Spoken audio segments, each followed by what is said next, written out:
Okay, we're gonna call the meeting to order. Let's see, confirm posting, Yes, been posted. public comments? Any public comment? Anybody? I don't see any hands. Okay, let's move on. How about the consent calendar? Motion to approve the consent calendar? So moved. Have a first and a second. Any opposition? Any abstentions? Okay, how about the COGS Transportation Working Group updates? Eric? Eric is not here. The IWG will actually be meeting this Wednesday, so no updates. G-Trans, Gardena? And you, any updates from the transit operators? Operators met on April 3rd. It was a very brief meeting. Municipal operators shared some service changes.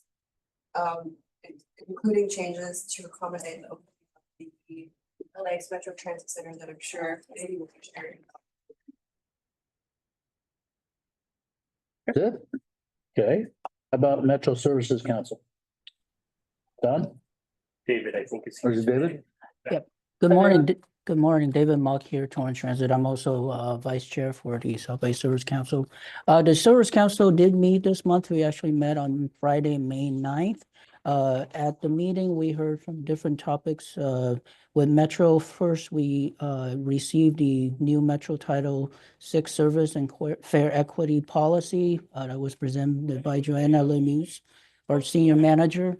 What the service and fare equity policies is something that Metro is required to do every 3 years and submit to FTA.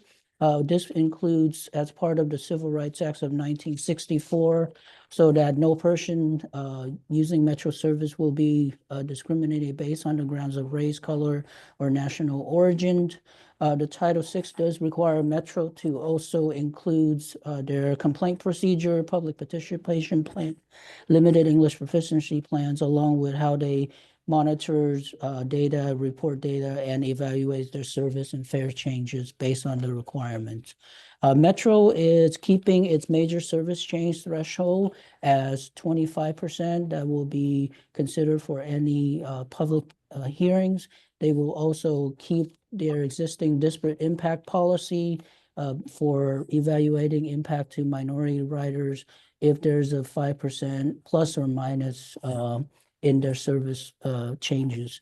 In addition to that, the disproportionately burdened low-income policy will also remains at 5%, which is a relatively low compared to other agencies in the region and in the U.S.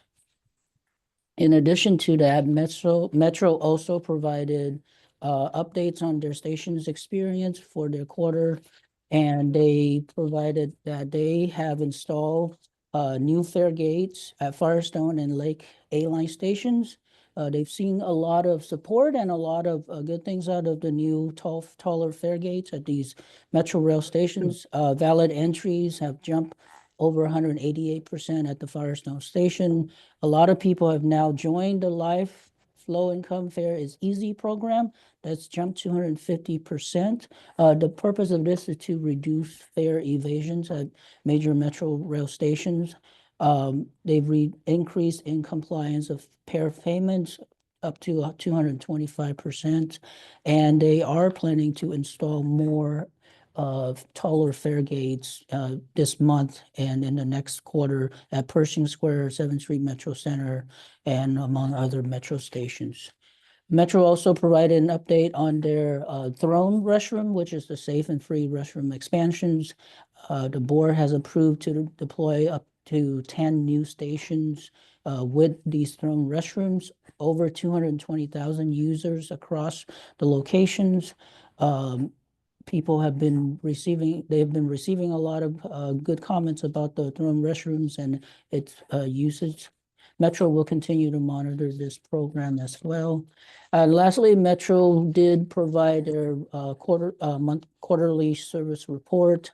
Metro ridership overall is trending up. The bus system ridership is 84.5% of pre-COVID numbers in 2019.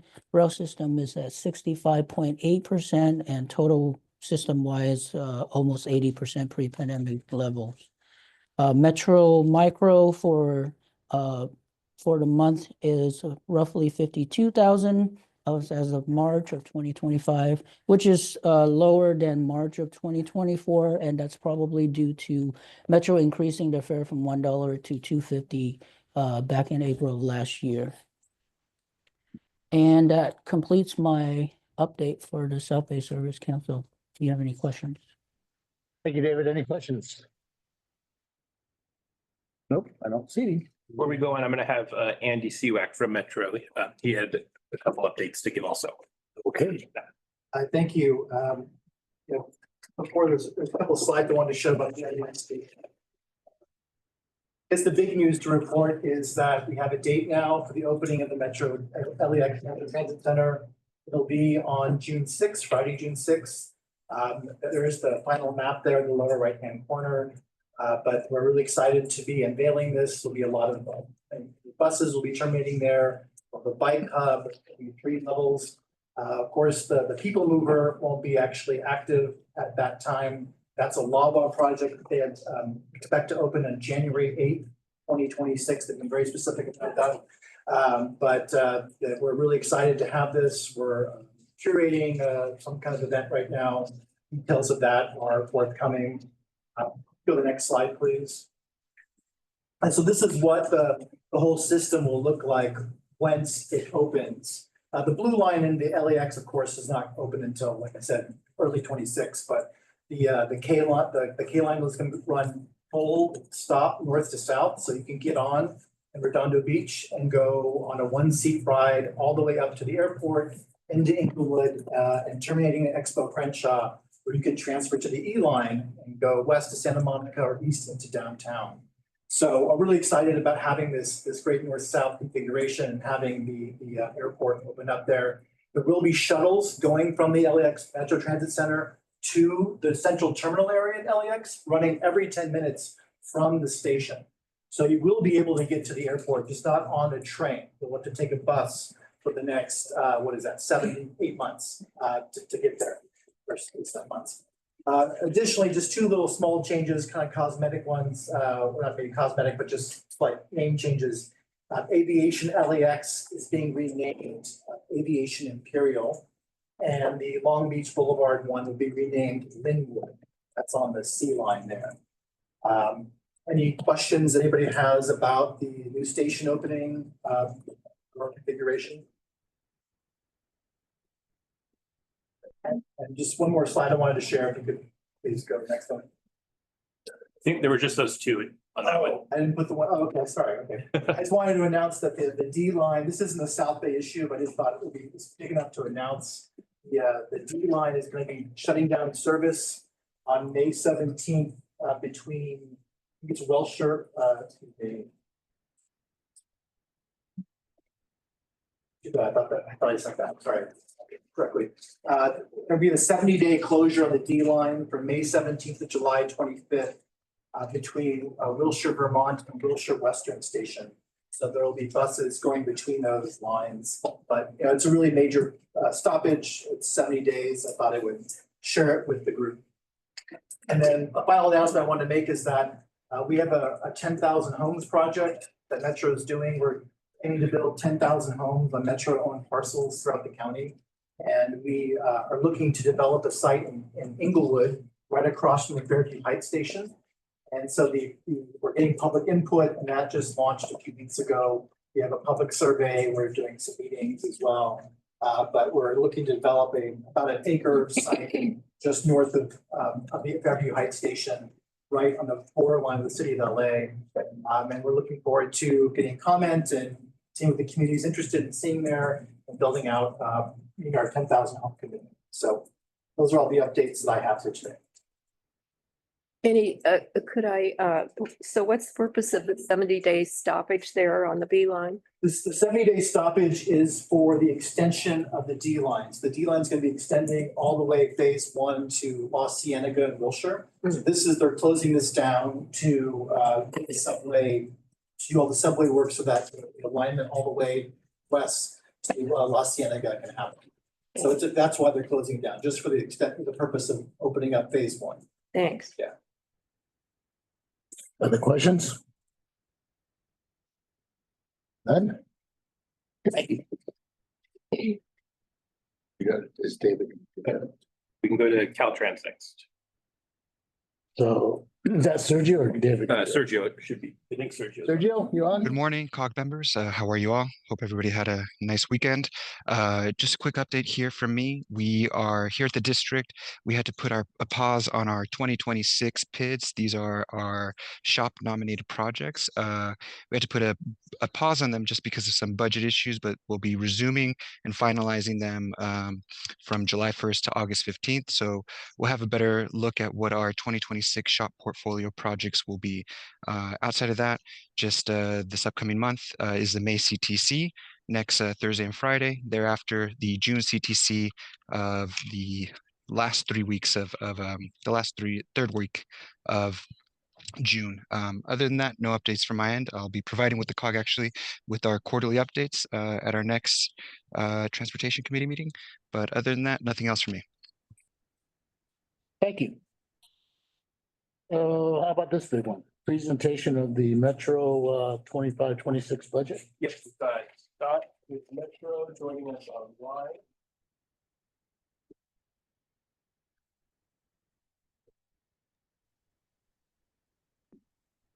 Scott? Hi, good morning. We're going to go ahead and bring up the presentation here in just a second. My colleague Joe Lopez will be presenting or sharing the file while I discuss it with you.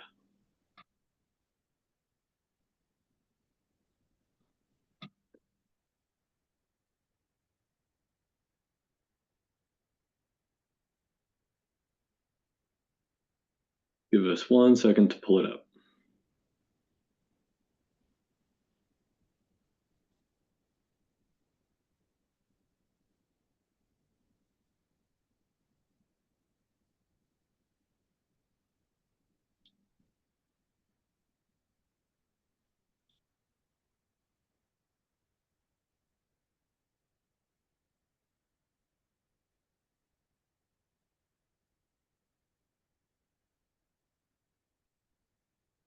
All right, cool. All set. Okay, thanks, Joe. Thanks for doing that. So my name is Scott Arbuckle, and I work in OMB on the transit capital side of things. Let's get started discussing the FY26 budget. We've got quite a bit of ground to cover. Okay, so this budget focuses on people and our communities. Our CEO started our vision to put people first with a focus on equity and listening to what our riders and communities were saying through extensive outreach. We listened and we learned. Metro always strived for safety first, and we continue that philosophy, but made fundamental changes to our public safety approach. Introducing a care-based approach to public safety, we introduced transit ambassadors, crisis intervention teams, and community intervention specialists. We continue to build on what we heard and implemented many new initiatives to serve our communities and riders. The Station Experience program offers a variety of strategies to enhance safety, cleanliness, and customer experience. And as we continue to build on this foundation of putting people first and serving our communities, we are building our legacy for our communities as we welcome the world. Next slide, please, Joe. So here's a brief agenda. First, we'll go over the overall budget revenues and expenses at a high level. Then we'll cover each of Metro's program areas. And finally, we will go over the key initiatives and themes that shape the FY26 budget, which came out of our expanded public engagement process. Next slide, please. This slide is a high-level view of the FY26 proposed budget. On the left side are revenues by fund source, and on the right are the expenditures by program type. The revenue side, over half comes from our 4 county sales tax measures and statewide general sales and diesel fuel taxes. The next largest revenue category is capital and bond resources, followed by operating and other revenues. The expenditure side, there are 10 program expenditure types or programs which I will elaborate on in this presentation. So we'll go through each one of those. Next slide, please. For transit infrastructure development, or TID, the FY26 preliminary budget is at $2.2 billion, representing a $249 million increase, or 12.7% over FY25. A primary driver of this growth is transit construction, which sees a $184.1 million increase, or 10.5%. This is mainly due to the advancement of new projects like the Southeast Gateway Line into early construction, and continued progress on major initiatives such as the East San Fernando Valley Light Rail Transit and the D-Line West Side Extension. We're also maintaining investment in future projects, with planning and studies increasing by $65.3 million, or 30%, to support critical planning efforts. 3 projects, LAX Metro Transit Center, A-Line Foothill Extension to Pomona, and D-Line West Side Extension Section 1 are set to open for revenue service. Additionally, there's $81 million to support closeout activities for projects such as Regional Connector, Crenshaw, and system-wide projects such as the Business Solutions Center. So big program, a lot of dollars. Next slide, please, Joe. Highway Multimodal Development, or HMM, reflects Metro's ongoing investments in HOV and express lanes construction, the expansion of bus-only lanes, sub-regional street improvements, as well as safety enhancements to freeways, interchanges, and arterial streets. So a lot of more big stuff, big dollar stuff. The FY26 proposed highway budget is sitting at $626.7 million, $55.1 million reduction from FY25 of $681.8 million. The decrease this fiscal year is primarily due to the forecasted completion of the Soundwall 10 project this summer and an adjustment in the cash flow forecast for the I-105 Express Lanes project. The bus improvement subprogram, $36.7 million, supports the Next Gen Bus Plan's expansion of bus-only lanes, bus shelters, and layover improvements, and is a 200% increase from the FY24 $12.2 million budget, all as part of Metro's commitment to an aggressive build-out of next-gen related items. Next slide, please, Joe.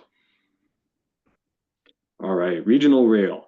It relates to the planning, programming, and implementation of commuter rail projects in LA County that are operated by external agencies such as the Southern California Regional Rail Authority, or MetroLink, Amtrak, California High-Speed Rail Authority, and commercial freight carriers. The regional rail budget includes $41.9 million for Link US, a significant 294.1% increase from FY25, and $31.9 million for grade separation, along with $20.3 million for double tracking, both of which are advancing to the construction phase. The High Desert Corridor project in its final service development plan stage and moving into preliminary design has a preliminary allocation of $25 million. Metrolink's budget is forthcoming, but it's worth noting their operating subsidy requests are growing faster than sales tax revenues. Next slide, please, Joe. Next is the Regional Allocations and Pass-Throughs Program, which provides funding to other agencies to implement local projects.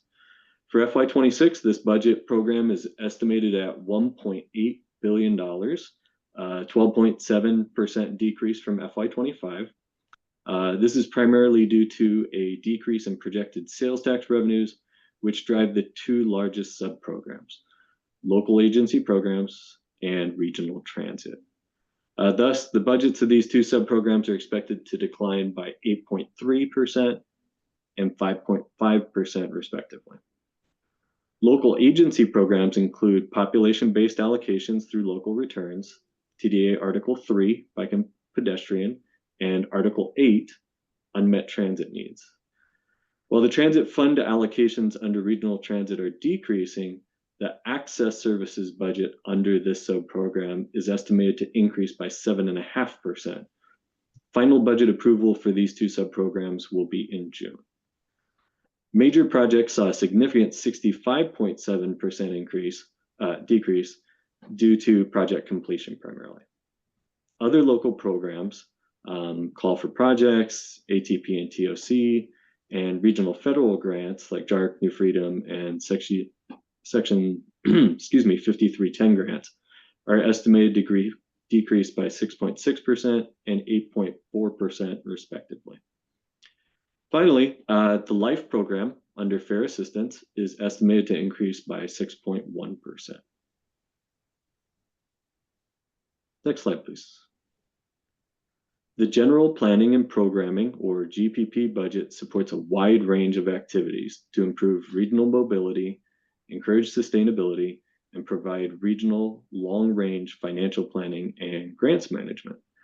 The General Planning and Programming Program's FY26 preliminary budget is $280 million. Key regional initiatives include the LA River Bike Path and Union Station improvements. This list is not exhaustive of all GPP's initiatives, but it gives you a feel for what's included. Now that we've done a good overview of GPP, let's move on to the next program.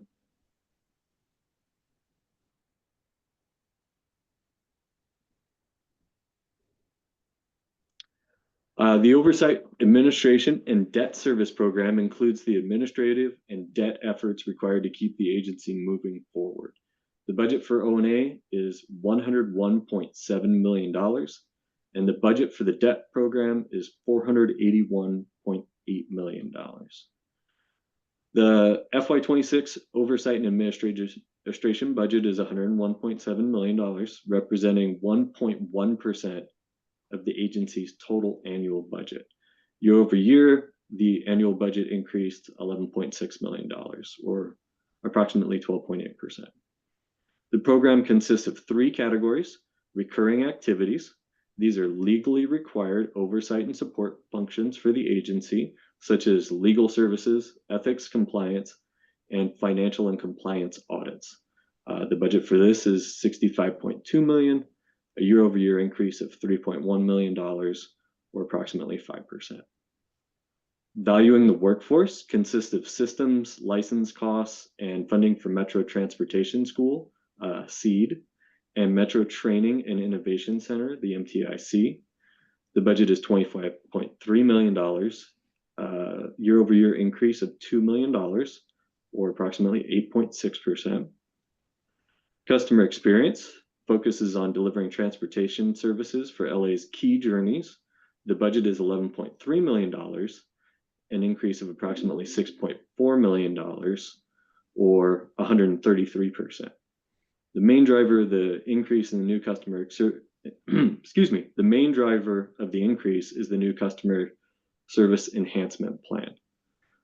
Debt service costs for bonds are issued to advance major capital investment projects like the ones listed on this slide. Now that we've gone over O&A, let's talk about the congestion management program.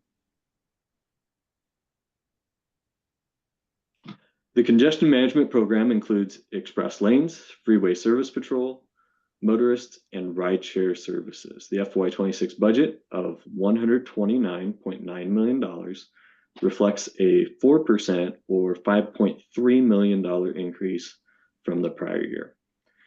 Major changes in the budget consist of, under express lanes, procurement of a new express lanes back office system, or BOS, motorist services, operational cost increases due to regional integration of intelligent transportation systems, RIITS, LA Safe, the Kenneth Hahn Call Box program, and the SoCal 511 program. Freeway service patrol, reduction of service on selected routes, and the rideshare services cost savings from technical services and outreach. This gives you an understanding of our congestion management program. Let's move on to one of our largest and most complex programs.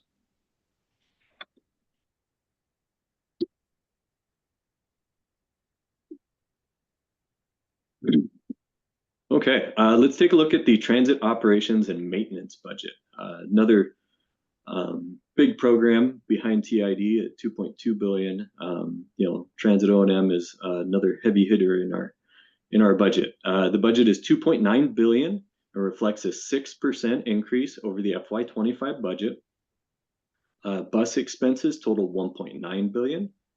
Rail is 968.1 million. And the remaining 23.1 million goes to Metro Micro. The increase also reflects enhancements in the service areas of, in the areas of station experience, cleaning, and public safety initiatives. The budget is built using a board-approved service plan as the foundation for estimating the estimating the resources required to operate service in a given fiscal year.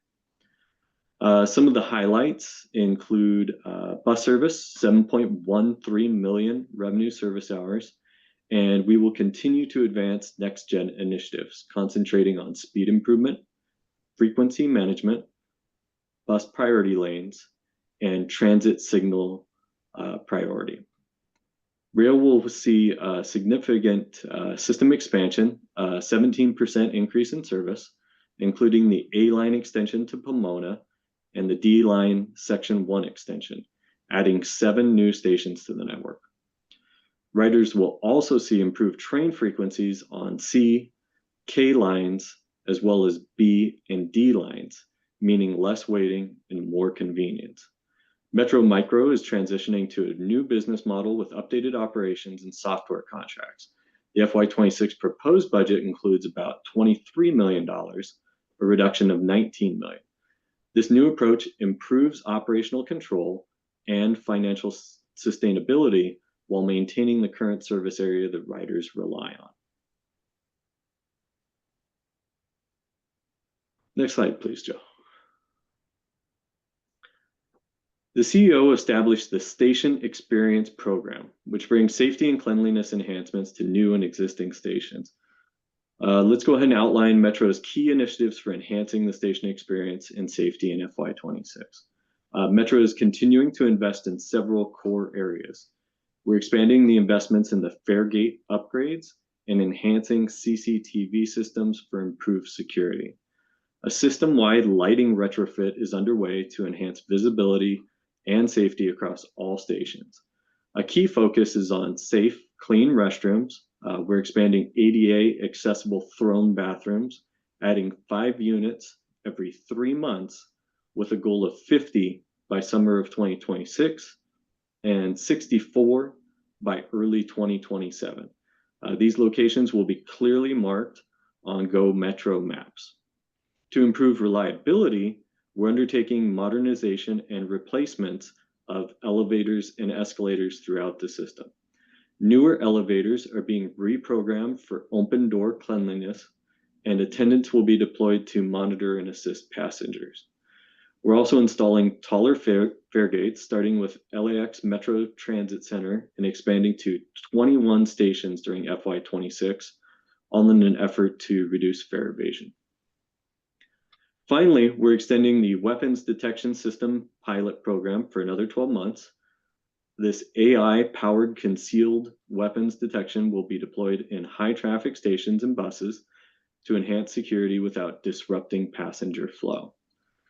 These initiatives demonstrate Metro's commitment to providing a safer, cleaner, and more user-friendly transit system. Next slide, please, Joe.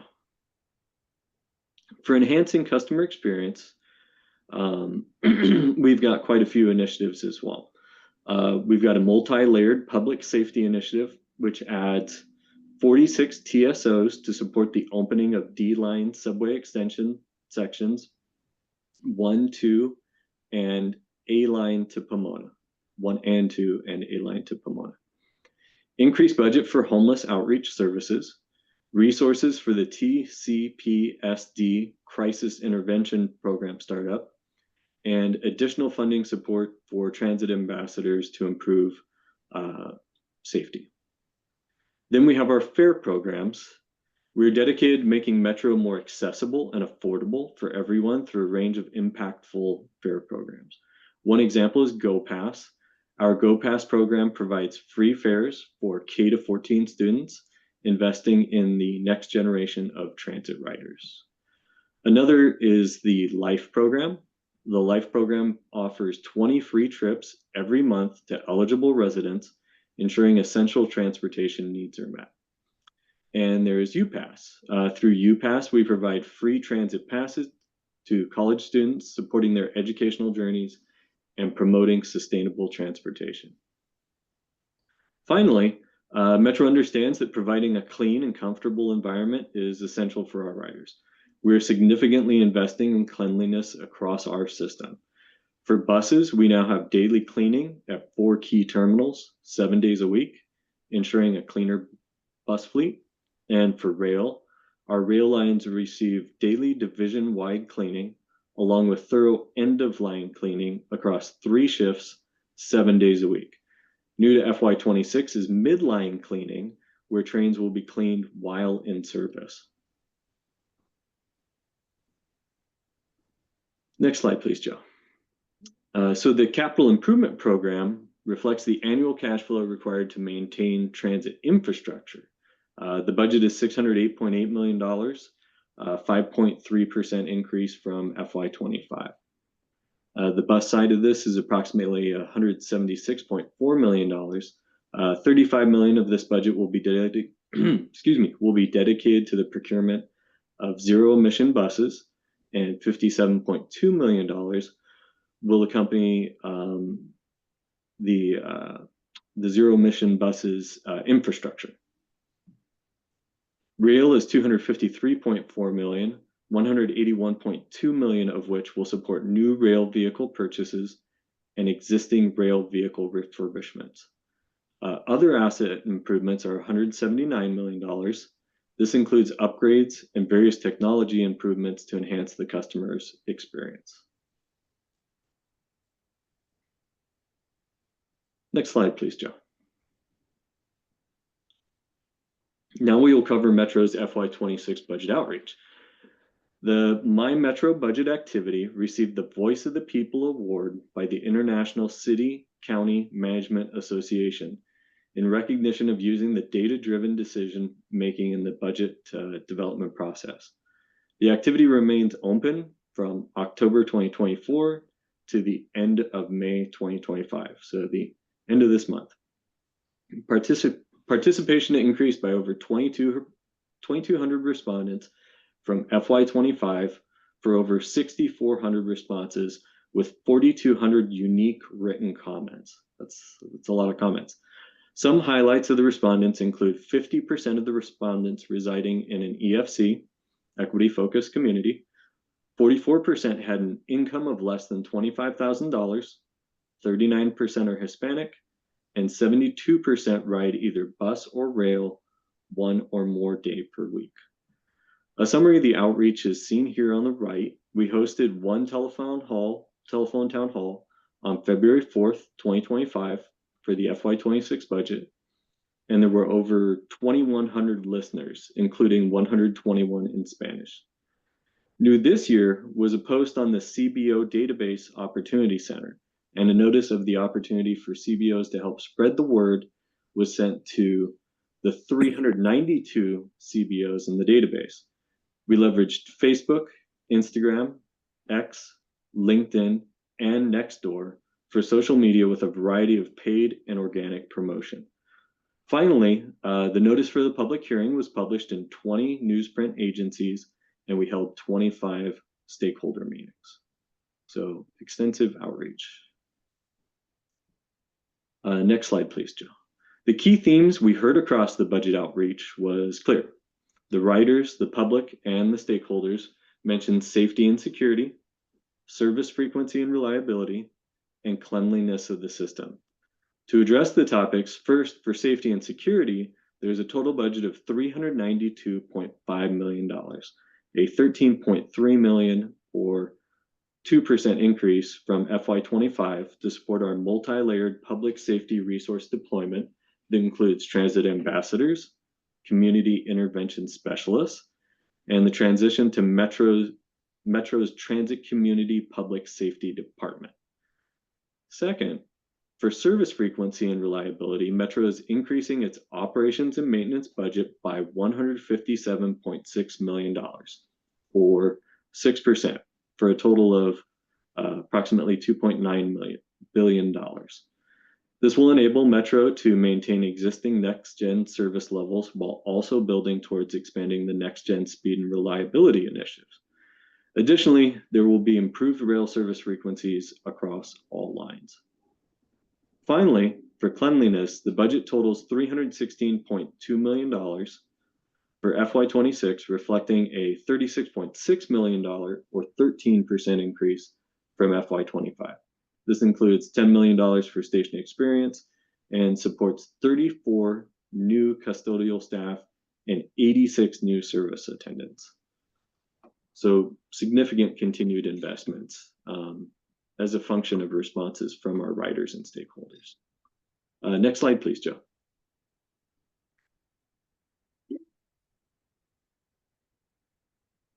The outreach mentioned in the previous slides is a slice of the entire agency's effort to continuously listen and learn. We want to hear your feedback. Some of the ways you can share your feedback is with the budget portal, budget.metro.net, by leaving a comment. There's also the My Metro Budget activity, mybudget.metro.net, where you can build your own budget and leave feedback on over 90 different topics. The budget public hearing is on May 15th, just a couple days away, at Metro's headquarters. We also host telephone town halls, and notice of them will be posted on the budget portal. You can also send an email to budgetcomments@metro.net. Finally, feel free to write us at the address on the slide. Next slide, please. All right, that's it. Thank you very much. This concludes our presentation. We'll do our best to answer any questions you might have at this time. I know it's a lot of information to digest. We've got about 19 slides and $9 billion. So there's a lot of information there. But if you have any questions, please feel free to ask, and we'll do what we can to answer them now, or we'll table them for later and get you an answer in the near future. Any quick questions for Scott? Yeah, I've got one. Go ahead.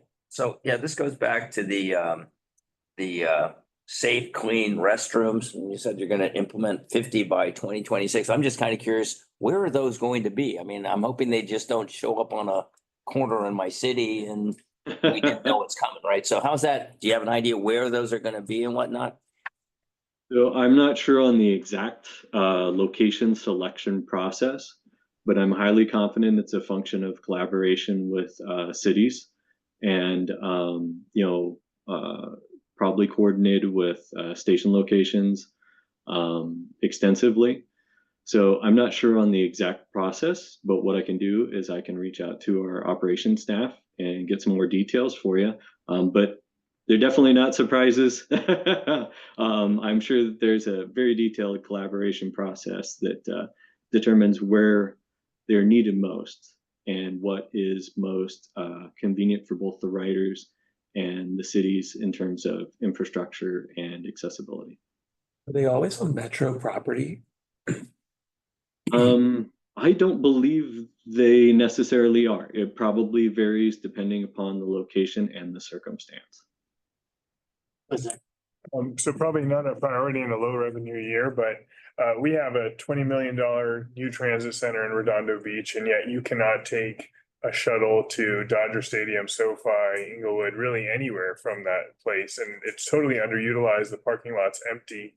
Is there any thought of, expanding shuttle services for major events so that you get, people not just from Torrance Transit Center or Gardena maybe, but take advantage of all the great Metro transit centers in the region?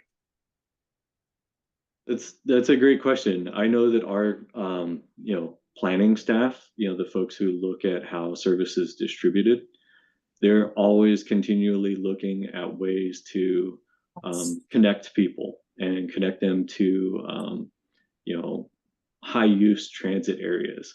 So excuse me, that's something that they're always working on. We have a lot of idiosyncratic programs that address underutilized spots, just like you were describing.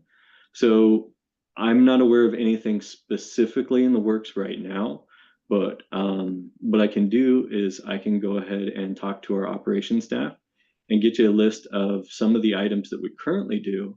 And then we can kind of pass that recommendation on to them that these are potential areas where we can implement more kind of last mile style service to connect people from transit centers to important destinations. Awesome. Thank you. Yeah. Yeah, I think that's such a great point, Zane, because, we've got to get on people's radar that this sort of thing Right. is. And so this isn't a highly utilized location, but it could be, right? There's huge opportunity there. You have people from Hermosa, Manhattan, because it's in such a central location. Where do you see? Nice to go to SoFi or Anywhere. anywhere, yeah. LAX shuttle. Mhm. Downtown. Anything else? Done? Chris, welcome back. Looks good. Meetings, tax dollars at work. Go ahead, it's all yours. What's that? Oh. We're at, Measure. Sorry, I was willing to yield my use of time here. All right, Measure R and Measure M updates. Okay, this one will be me. So the first one is a quick item. At the last board meeting, the Board of Directors approved the Measure R Transit and Measure M MSP annual program update recommendations. They are currently with Metro staff who are beginning their eligibility reviews. If they have any follow-up questions, they will work with me and Ann, and then we will work with your city staff to address all of those. Usually they're just some clarifications, never anything major. And as of right now, that both of those program updates will be going to the Metro board in September. So if that schedule holds, your staff will be able to work with Metro on either funding agreement amendments or funding agreements for new projects after that action. So that leads us into the next one, the 405 auxiliary lane updates. A couple months ago, there was a presentation and discussion on this project. Hello. So at the last Transportation Committee meeting, or 2 months ago, we were discussing the potential need for the COG to fully fund the remainder of the I-405 auxiliary lane project from Artesia to the 105. As a reminder, that one was designed, starting to go through the utility relocation process, and we're faced with essentially about $170 million hole in the budget to get that one across the finish line. 130 million of it was the estimated construction cost, and then there's another 40 million or so on top of it for construction management by Caltrans. At the committee meeting, the committee asked us to come back in 60 days. We worked with Lisa and Mayor Butts's team to kind of look through the couch cushions throughout the state. Unfortunately, we were not able to find any funding sources at this time for the project. So the $170 million budget hole still exists and kind of lays with the COG for consideration. I think Jackie made it pretty clear at the last meeting that she was not supportive of the COG assuming the fiscal responsibility role of the project. partially because of some experiences that other subregions have had doing a similar kind of process. Projects quickly get behind schedule and costs go up and up and up. We saw that with all of our city projects over the last couple of years. Unfortunately, it's just part of the game, but when you're talking about a mega freeway project like this, we're not talking couples of millions of dollars, we're talking tens and twenties and hundreds of millions of dollars potentially. And so the staff recommendation is to essentially have the committee recommend the board formally notify Metro that the COG will not become the responsible fiscal agent for the project, and to deobligate the remaining funds programmed for it. It does not necessarily end the project. Staff still supports the project and thinks it's an important one to move forward with, but we would only do so with outside funding opportunities that we come across to help offset the construction. The COG has had a longstanding policy of funding the environmental and design phases of projects on the freeway system as a way to get them competitive for outside funding opportunities. The board and staff have always felt that these are regional projects that should not necessarily be fully funded by the subregion in which they occur. People from throughout the county and beyond drive through this stretch of the 405. And so it should be more of an all hands on deck approach to funding something like this, as opposed to just the South Bay using its Measure R or Measure M subregional money to do so. And so that's kind of where we are today, what the staff recommendation is. Got Robert here from Metro. If you have any kind of technical questions on what happens next if we were to not do this. And I'm happy to field any questions or comments or anything like that. Yes. Can you tell us who initiated the project from the beginning? So this project is a long time project. It was originally what was called the South Bay Curve, which was a big mega project from essentially the 105 down to the county line along the 405. Over the years, it's turned into a couple of auxiliary lane projects. And so they're pretty much just short additions of lanes between an on-ramp and an off-ramp, kind of like the one that was just finished off of the Crenshaw area. They make very good projects and improvements to the freeway, especially safety improvements. But kind of what has happened is this is an old project that was initiated the design or environmental clearance and design in a world that was not so focused on VMT reduction.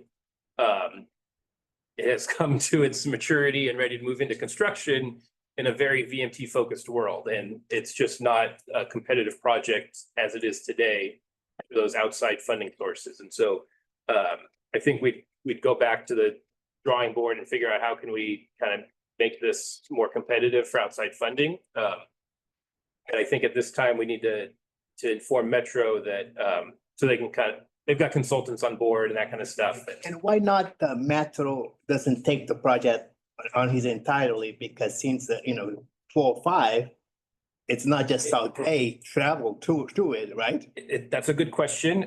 It really should be Caltrans at the end of the day taking the responsibility for it.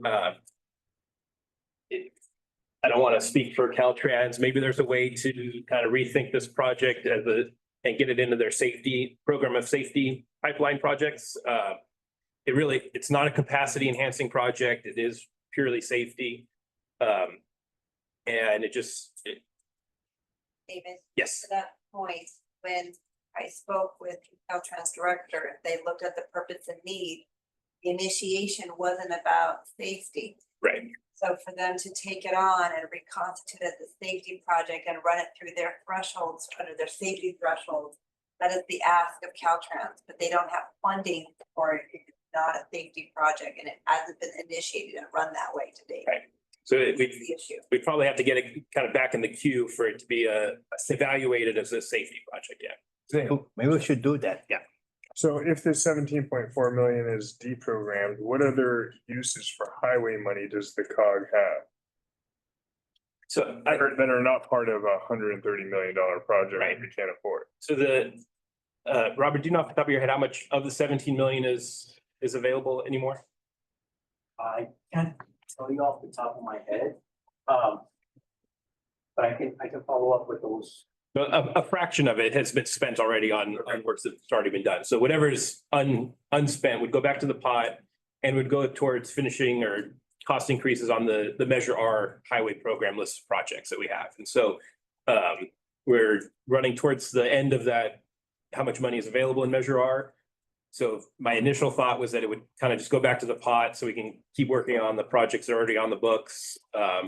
And once we get through that list or a majority of that list, if there's money left, then we'd look at new projects. But and that's again, like your intersection improvements and signal synchronization projects, things like that are smaller, but on the city streets. Thank you. Look, I know we tortured this thing a couple meetings ago. But I think we all agree philosophically that it is a worthwhile piece of construction. It's good engineering. It demonstrably makes commutes safer and better. However, like a lot of things, it's not our baby to rock. And that it's just not. I mean, this is the essence of what Caltrans should do. If they want to focus on people biking in circles in the San Gabriel Valley, knock yourselves out. I mean, that's because clearly they do, but this is not our show. I would recommend we approve the recommendation. So Second. Any opposed? Any abstains? Money back in the pot. Look at that. Everybody put a turn lane in. Are we ready for the main event?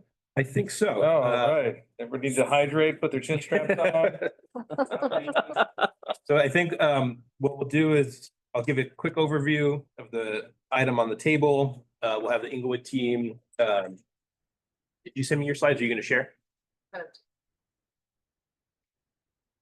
I don't. Okay. I don't see them. Can you resend? Okay. So the Inglewood Transit Connector project is coming back for a discussion on the scope, the reimagining of the project since late last year. It's now the ITC program with two phases, an initial phase that the team will kind of go over today, with the second phase being the original people mover idea. And so the request on the table today is just to approve the city's request to change the use of their Measure R transit funds to the phase one of the project. This is keeping in line with what we do for all of our Measure R and M projects. Metro, especially when there's a big change to the scope of work, has asked the COG to approve those scope changes in the past. And so that's the request that we will be presenting you with today. There is no additional funding being requested or anything like that. So it's just purely a change of scope of work. And I haven't got it yet. Is it easier for you to just share it on your end? Okay.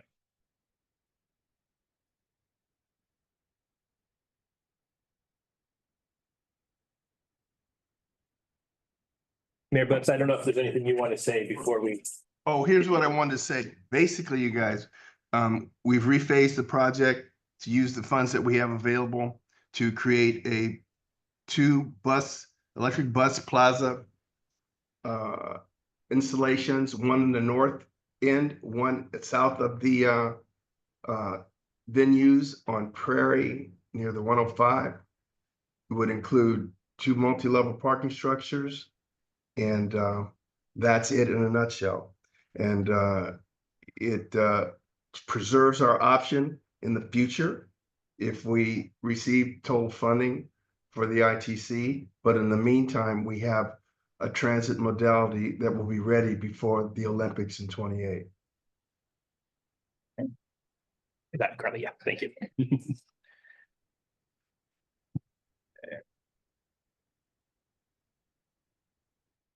Thank you, Mayor.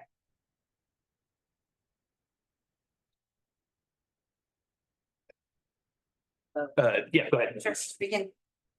Well, Thank you, Mayor, and thank you to Jackie and to you, David, for a positive staff report recommending that you actually approved of that. We appreciate it. And we have done a lot of listening to our partners, a lot of listening to the COG. And the mayor that they shared, it's really, we talked about, rephasing this in a way that sets us up for now and delivers real benefits, but also is smart about preserving for the future need. So if we go to the next slide, David. Well, go ahead, next slide.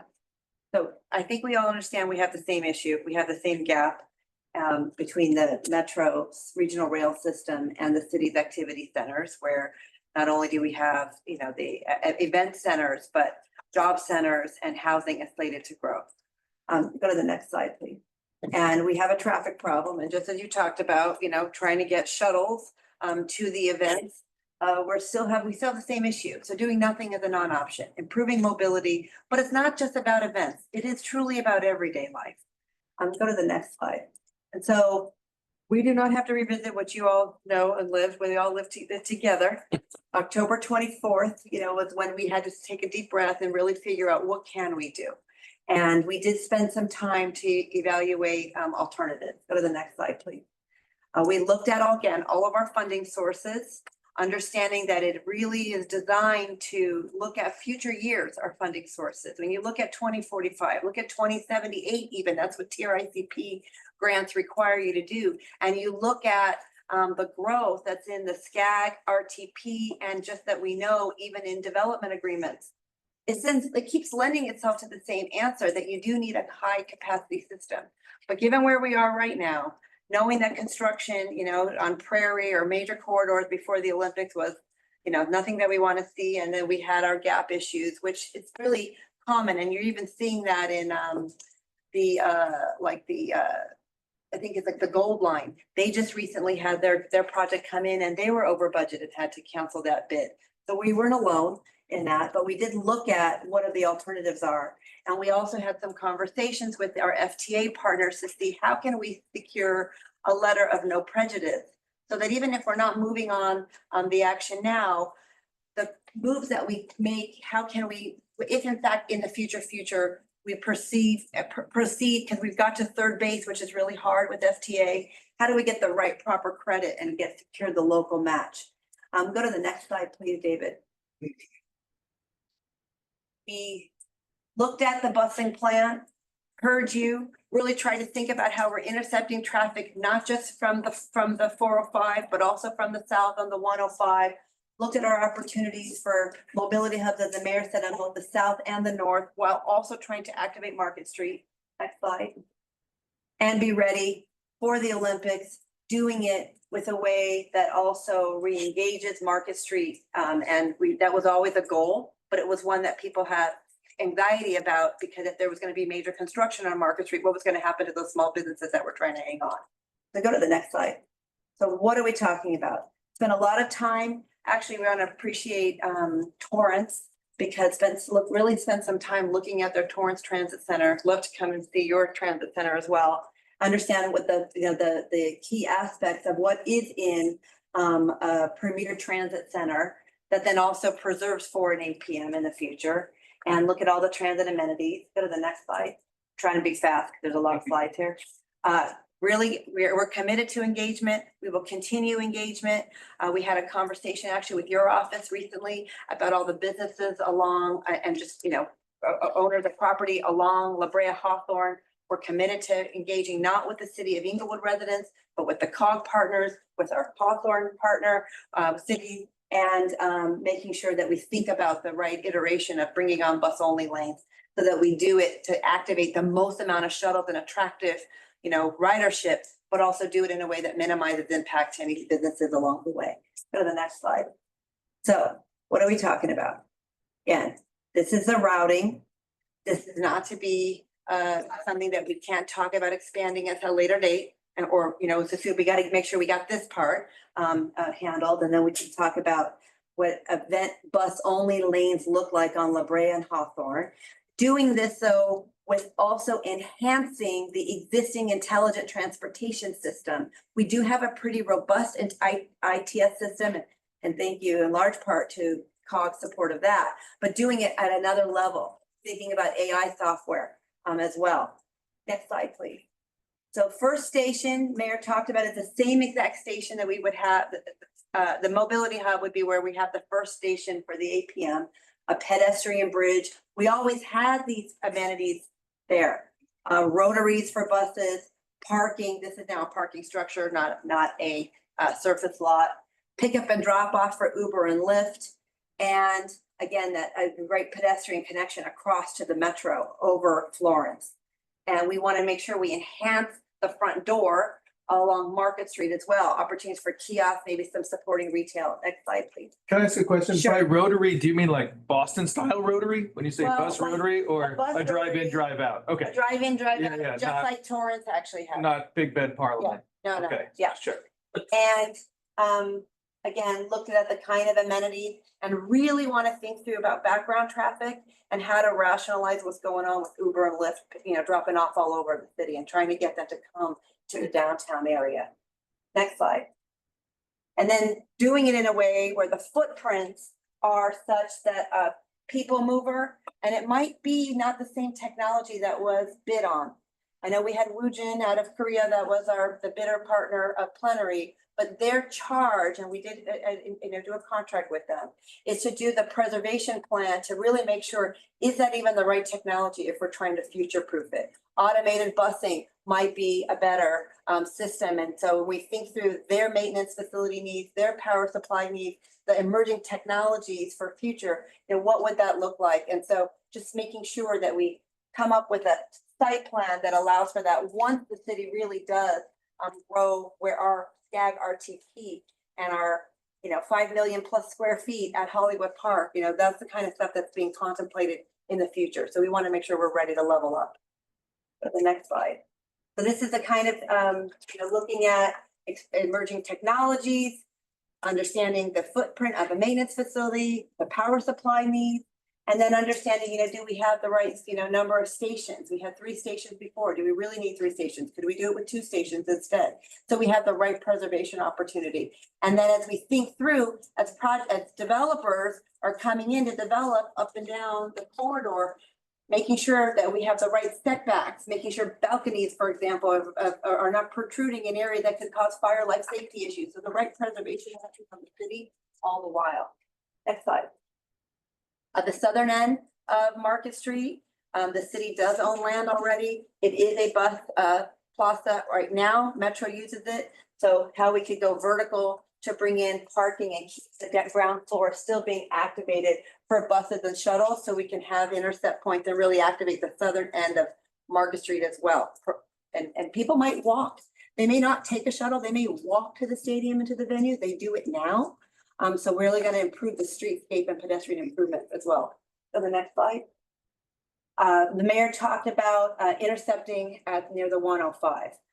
There's a property owner we have a relationship with. They want to explore putting in a mobility hub on the southern end and coming right off the 105 freeway, rather than folks going north onto Prairie, coming in, getting into a structure, and then getting onto a shuttle so that it could come around, go down Imperial, pick people up at the C line.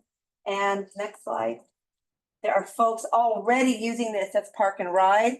This was being contemplated by Caltrans and the county for enhancement. We're not changing the use. They got really far in talking about lighting and signage and even some landscaping, making it safer. So we picked that up. I think Caltrans has a little bit of money reserved. If they don't use it, they'll lose it. We'd like to add our funds into it to enhance that and make sure that we also have pedestrian safety improvements. So we will talk to Hawthorne, Lennox, and the county to make sure we do this right and do this also with Metro. Because Metro is the party that ultimately operates and maintains this lot, and we wouldn't change that. So we would work with Metro to also make sure that they're involved in the planning. Next slide. Okay, we have bus only lanes being proposed. We talked with the county supervisor's office last week. There are a number of concepts. What we want to also understand is how the AI and the ITS, Intelligent Transportation System enhancements, can make it so that the flow, it works so well that maybe you really don't need to totally activate a bus only lane, maybe only for mega events. We really want to understand how we would iterate the activation of the bus only lanes. And if it's needed, we have a number of concepts, whether they're side running bus lanes along La Brea or curb running bus lanes, you know, in the parking lane only during events. I mean, that's a conversation that we want to have with our key stakeholders. But that's something that we would fund, and we're going to look at cost, benefit, pros, cons, and when and how we need it to try to make sure we minimize impacts as well, so we don't take parking away from people. Next slide. So when we did the analysis of ridership, we get a lot of ridership still, which is great. The question is, and go to the next slide, is that can we really service all that latent demand?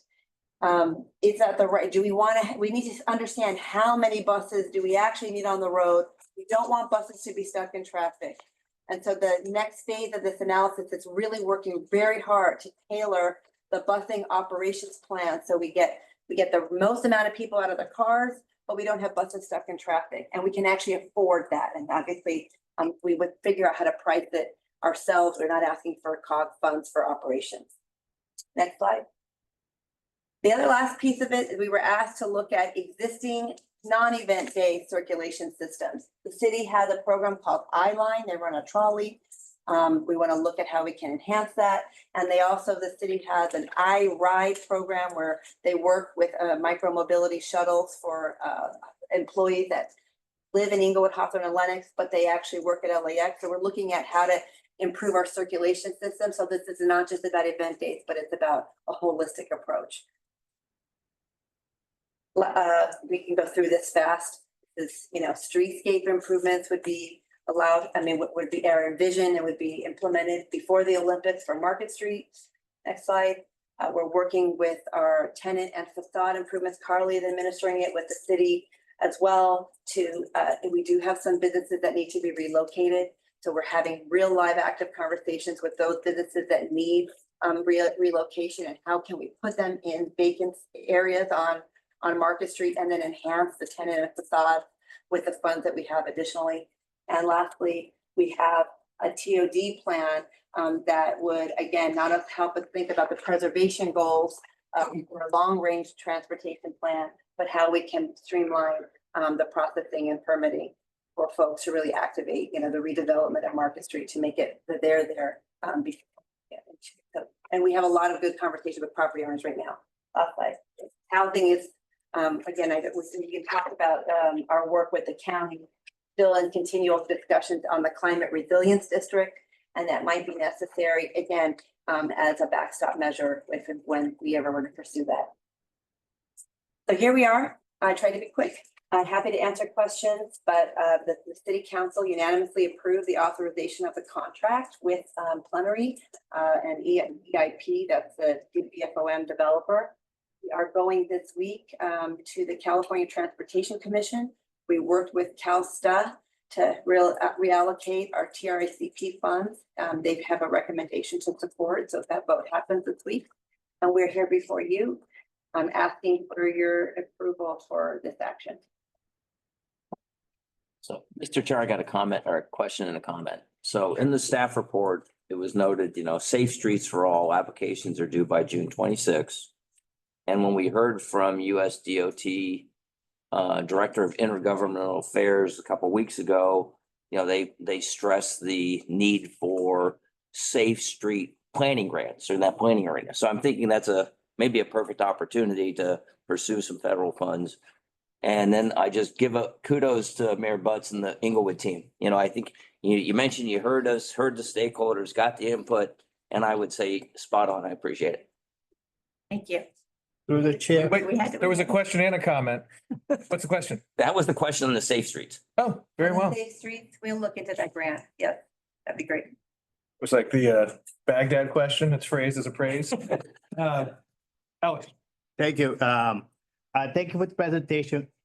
Just let me say that, you know, Hawthorne is in favor of this project, but we also, you know, as you know, Hawthorne, we just half a mile from the SoFi Stadium. So we are very impacted when it comes, you know, traffic and transit over there, because as you know, Hawthorne Boulevard at 111, it's still Hawthorne, right? And then we have the Caltrans parking lot that we have been in negotiation with Caltrans to improve that parking lot with, even with EV chargers, et cetera, et cetera.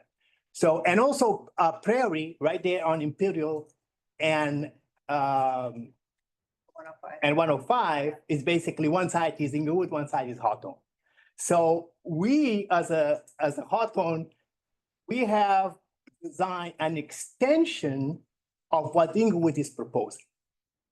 Okay, because we know Hawthorne is very impacted because, for example, Redondo, Torrance, Gardena, all their buses go through Hawthorne.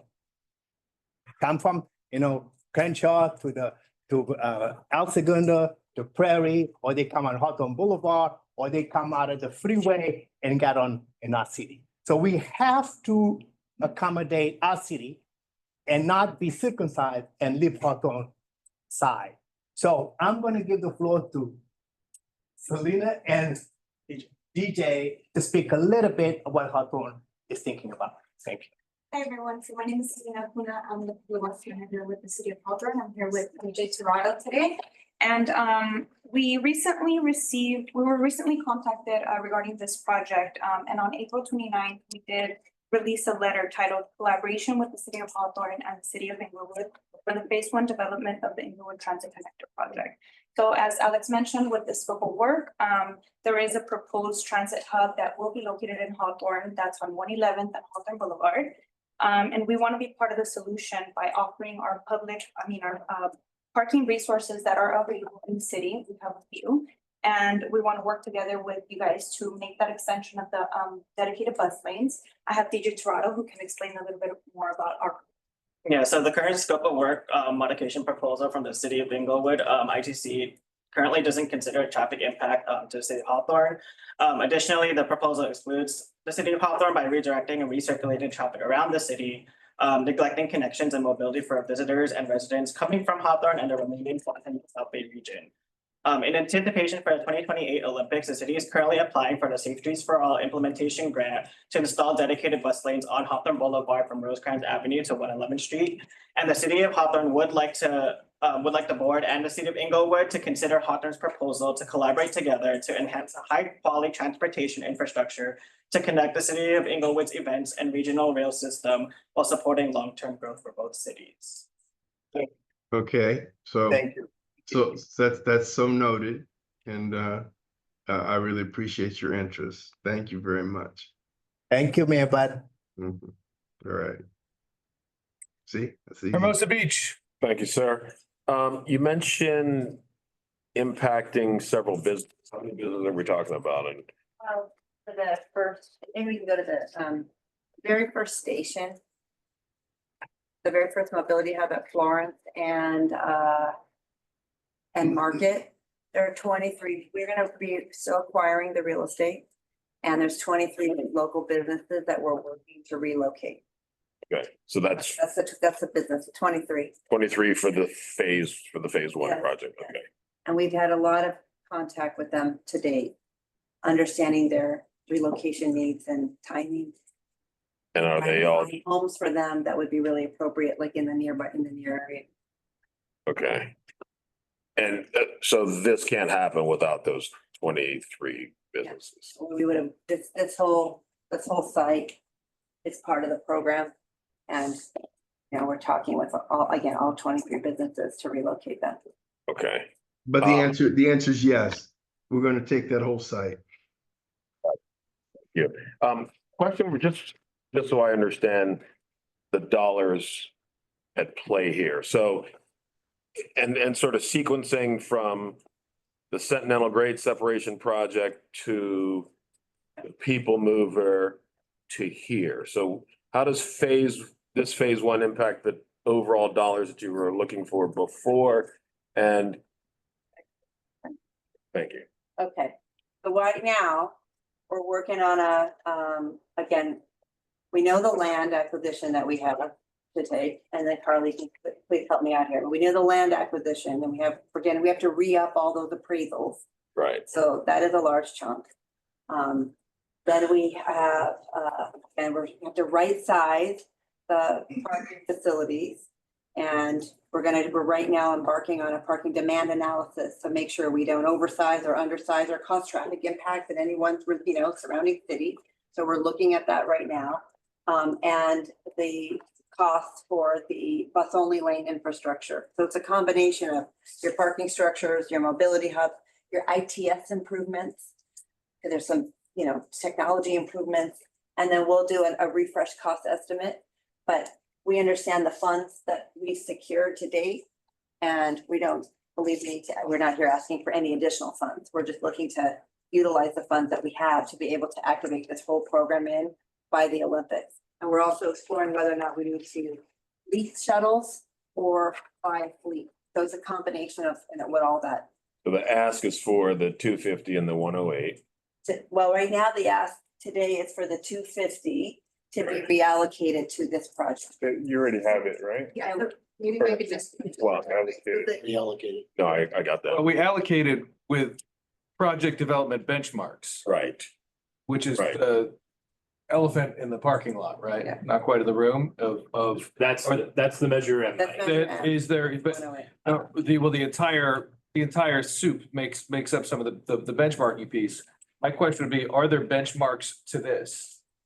Like Well, when's the next, besides get it done before the Olympics? Wait a minute. You can't be serious when you're gonna sit there and hold us to project now what's the benchmarks you're gonna be. Right now, we have a company in progress mapping out the plan. There's no way we could give you benchmarks today. That'll come later after the planning process. Well, of course, but we're sequestering an enormous amount of the sub-regional budget. It's a 250. Yeah, Right? So of the course. 250, we know, we can tell you, I don't know, probably want, we have some initial cost estimates of all of it. And then we also have put a request extension on the 108, and that we'd come back to you, I think in like It's October. October, yeah. October. So in October, we come back on the 108 to understand if we need for that or not. And will the parking structures be publicly accessible or will they be fee parking? They are all gonna be fee. There will have to be fee parking at some point to help pay for the operations of the shuttle. And right now, the city, has iPark and Go, which is a program that is similar to this concept, but we're taking this to the next level. You reserve your parking on game day, you pay for the shuttle, you pay for the parking. It today costs $45 to be able to do that. It's been successful. It has been not operating in a deficit at all. So we'll be looking at all of that to understand, how that works, to make sure that is actually competitive, but yet very attractive. Just to give you some perspective, right now, we're at 4.5 to 5 million people a year that come to 400 events in the city of Inglewood. So there's plenty of fee parking for those structures and for those transit plazas. And while this does extend beyond the Olympics, I understand, having spoken with them last week, 400 buses are anticipated in Inglewood during the Olympics, and 200,000 people total coming a day. That's a lot. So we're working to make sure all of this is done in place for that readiness. That'll help us all. Certainly understand and appreciate that. Yep, I'm just thinking in terms of dollars here. Yeah. Perspective, because we've got the Sentinel grade project that's put on hold. Yeah. This now is not replacing the original ITC. This is a phase one of what you hope to be a multi-phase effort. So there'll be- Yes. right? Yeah. So there'll be an ask of additional dollars post. The question is if and when, and that's needed, but that's the analysis that we're looking at right now. Right, so you're not ready to say phase one, full stop. Let's do Sentinel grade separation, then come, I guess I'm trying to understand the sequencing overall. Phase 1 full stop. Period. Yes, phase 1 full stop. Okay, But done so in a way, and if you can go back to that slide for that very first station. Done so and planned in a way that doesn't preclude. in the eventuality you want to. Eventuality when understand the that. city is slated, as projected, is slated to grow. And when you look at the development rights at Hollywood Park, for example, which are millions of square feet, every time you run analysis, no matter what model you put it through, it shows you that busing cannot handle that. So that's why we're just looking at developing the site in a way that has an anticipation toward the future. Take a deep breath and see where we are, see how successful this phase one is. And is the busing, our bus is stuck in traffic. So why isn't this a replacement for the original ITC then? Because it's not a replacement, because Not a it's step by replacement. step. So as part of the contract of EIP plenary, the party that won our bid, go to the next slide. Their first exercise is to help us understand the footprint and the future capacity of the program, the site, and go to the next slide and look at what are the right technologies that are emerging in the future. Would you do a 2-station solution? I mean, the only reason we did a 3-station solution is because we were in collaboration with our venues that asked for that. So the city owns some real estate here. We're gonna re-explore what does it mean? And again, what are the triggers of that? And if at that point, we're at a place where it really does present itself that this is needed to deal with traffic congestion and growth, we would have set ourselves up for that. We would have acquired the real estate in the right spot. We would have the utilities in the right spot. We'd have land preserved in the right spot. And we would probably have to go out and seek additional federal funds and any other funds at that point. And then we're gonna go back to the original Sentinel grade separation ask, right? How much was that? I don't remember. We haven't actually. Is that just? Yes. So the Measure M funds are sub-regional equity program funds that are not actually available in Metro's budget for 20 to 30 years. And the South Bay COG a few years ago committed the funds to the Centinela grade separation project. And essentially, when Metro was going to advance the project at a deep discount of the value of those $3 million, they would be 20 to 30 years out. Because of that, subsequent request reallocated the funding to be a backstop to the IT. Right, no, I remember, And yes. based on the COG's direction, that the benchmark that needed to get on the project would be able to continue to secure the budget for the. We have respectfully requested a 6-month continuation, holding those funds so that we can get our bids back. We can further advance this project and determine whether it is still appropriate to allocate those funds for this. So we would ask that since the funds aren't really here anyway, that there's be a little bit of a postponement of deliberation until we can come back with more defined concepts. So this goes back to, we looked at in the Metro budget, and they had the major projects just by 65%, and ITC was one of those projects, right? So there's no necessarily delineated impact yet? Yeah, so the ITC, we work with Metro to program funds every fiscal year based on our cash flow needs.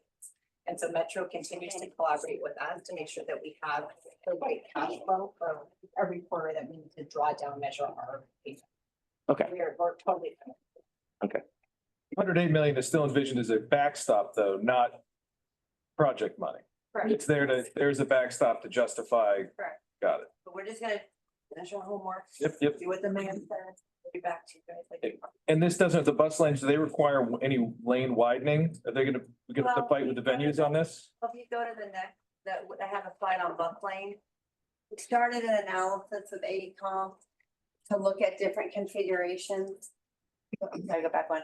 We have like side running bus lanes, combination, is it something that you take medians out? I mean, that a lot of the operators, just I'd love to consult with our transit operator folks. They really believe that curb running is the most successful. But again, we really want to go through it segment by segment by segment to understand, when and how. But if you only need to activate it on very few occasions because the AI system is really working, okay, we'll know. And then how much you really need to invest. And by the way, how much can we actually afford with the money that we have too? So that's forthcoming. That work is going to be starting in earnest. Oh, no, but the nature of my question is if it's a side running bus lane, does that require taking any property from the venue? Property. No, No, this is only on La Brea Hawthorne. Got it, just check. Oh, okay. La Brea only on La Hawthorne. Brea and Hawthorne. no, yeah. Got it, Yeah. got it, got it. And no, nothing from the. So I totally appreciate what y'all are doing, and there definitely needs to be a change for transportation going to Inglewood, especially on event days. But looking at what Hawthorne's proposing here, I wonder, there's no circumstance where traffic's flowing in Inglewood and jammed up in Hawthorne or vice versa, right? I mean, Well, they've got to be considered in connection with one another, when right? we do the parking demand analysis, and we understand how we're right sizing any of this, we'll work with our adjacent cities to make sure that we have no queuing and spillover effect in another neighboring city, Okay, so my question on that, and I appreciate that. including in Inglewood. Right, my question on that is, if they're saying that they want a dedicated bus only lane on Hawthorne Boulevard and Prairie Avenue, wherever it may be, would the funding for that come from this, or they'd have to seek separate funding to join up with that funding, make that happen? They would need to figure out, go ahead, Mayor. They would have to seek separate funding because our grant applications did not include other cities. Okay. Yeah. So And we are prepared for that because we cannot allow, Hawthorne to do nothing. So we are going to seek funding somewhere. Okay. Yeah. I mean, and does it make sense for us as a COG to consider, a request from them as well and join them up together, right? And do these things in concert? There's coordination between Inglewood and Hawthorne. We just found him 17 million. Right, exactly. Yeah. Yeah, but it's coming. If new project, it's coming. It's Okay. coming. We're gonna apply to SBCCOG, we're gonna apply to SCAG, we're gonna apply to, all potential funding out there. Well, I guess here's the last question is, if they apply for a bus only lane on Hawthorne Boulevard in Hawthorne, and then it gets to Inglewood and you all decided not to do a bus only lane, isn't there be a problem where the bus only lane jams up? I think what we need to do is sit with our respective technical teams and understand what makes the most sense. Relative to, and the best part about this bus program now is that it actually is flexible, right? Right. With flexibility. So let's figure out what makes the most sense. Cool. Yeah. Yep. Can I ask a favor for the next go around? If you have these presentations, if we can get them included in the staff report so we can do the homework beforehand and not ask you dumb questions about buses. I mean, you gotta have the map and be able to look at it, make sense of it. Otherwise, We can send this one out to you guys after this meeting. The team will be coming back to the board meeting on the 22nd with an abridged version of this. So if you have questions between now and then, have them ready for the board meeting night. Mr. Chair, I'll make a motion to approve the staff recommendations. So Mita has moved approval. Do I have a second? Second from Redondo. All in favor? Aye. Aye. Are there any opposed? Any abstentions? Very well. We have made a recommendation to the grand poobahs of a Thursday night. So say it to Shepherd. All right. Next is just the 3-month book. Oh, yeah, there we go. Not much really to keep an eye out for. Don't have any presentations scheduled for next month. Hopefully be bringing back some policies on the local allocation program that you all approved a few months back. So I think that's it for today. Very well. Any announcements? I apologize for my tardiness. This return to work stuff, I've got a 9:30 super budget meeting every Monday that I'm still trying to finesse around this. And I know you guys miss my insight, I'm sure. Thank you, Brittany. With that said, we are adjourned. Bye, everybody.